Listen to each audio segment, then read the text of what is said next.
Tax benefits to startups. The benefits and exemptions are available to the startups only if they come under the criteria of an eligible startup. What is an eligible startup? Has not yet completed a period of 10 years from the date of incorporation or registration, is a private limited company or registered as a partnership firm or a limited liability partnership.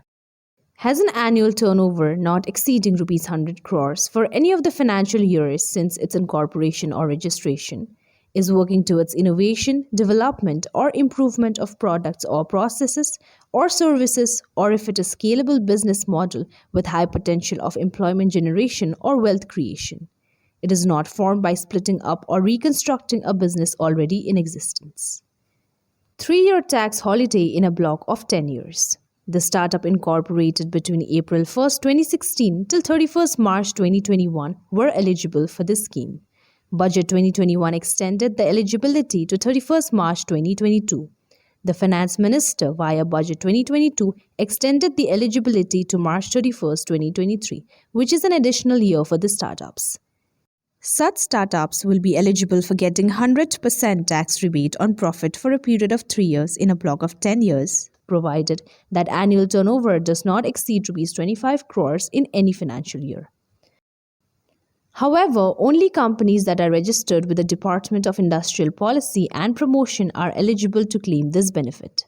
Moreover, the startup must be a company that works in the field of intellectual property and pushes innovation and development of services and products related to the same.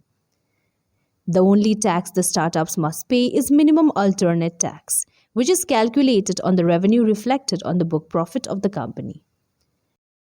All eligible startups who intend to claim the benefits of such tax incentives would be required to maintain separate books of accounts for eligible business, get their accounts audited by a chartered accountant, furnish audit report in Form 10 CCB along with income tax return. Tax exemption on angel investments above the fair market value. The government has exempted the tax being levied on investments above the fair market value in eligible startups. Such investments include investments made by resident angel investors, family or funds which are not registered as venture capital funds. Also, the investments made by incubators above fair market value are exempted. Upon filling the requisite declaration with DPIIT and subject to certain conditions, eligible startups are exempted from angel tax. Set off of carrying forward losses and capital gains allowed in case of a change in shareholding pattern.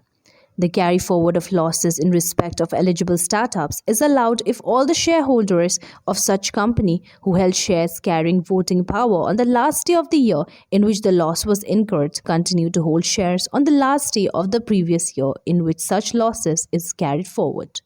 The restriction of holding of 51% of voting rights to be remaining unchanged under Section 79 has been relaxed in case of eligible startups. Presumptive tax benefits. A company including a startup that has a turnover of under Indian rupees 2 crore is eligible to enjoy the benefits of the presumptive tax scheme. Income is 50% of the value of services provided, that is applicable for professionals. Income is 8% or 6% of the total value of goods sold, that is applicable for businesses. Under this, the company is not required to maintain any book of account, which relieves the pressure on entrepreneurs. It leaves more funds in their account to innovate and develop newer ideas. The scheme of presumptive taxation is only applicable to individual proprietors, Hindu undivided families, and partnership firms, but not applicable to companies. If you watched this video so far, I'm sure you found it interesting. I would urge you to like this video and subscribe to our channel.